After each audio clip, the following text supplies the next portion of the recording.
Hello friends, આજે આપણે mango Mastani બનાવીશું.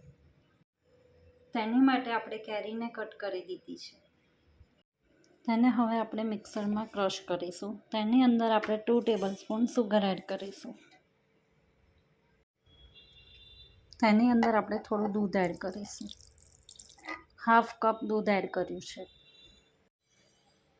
આપણે તેને આવું ઘટ રાખીશું. હવે તેને આપણે સર્વ કરીશું.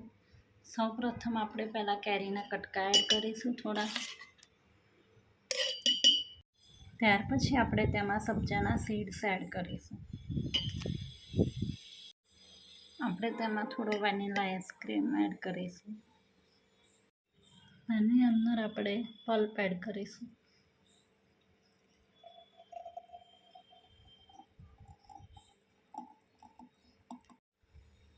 ત્યાર પછી આપણે ફરીથી સબ્જાના સીડ્સ એડ કરીશું. ત્યાર પછી આપણે તેમાં કેરીના કટકા એડ કરીશું. ત્યાર પછી આપણે તેમાં આઈસ્ક્રીમ એડ કરીશું.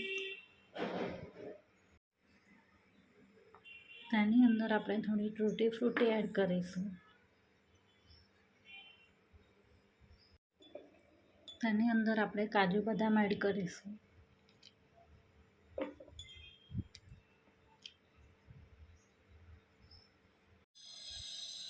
આપણો મેંગો મસ્તાની રેડી છે.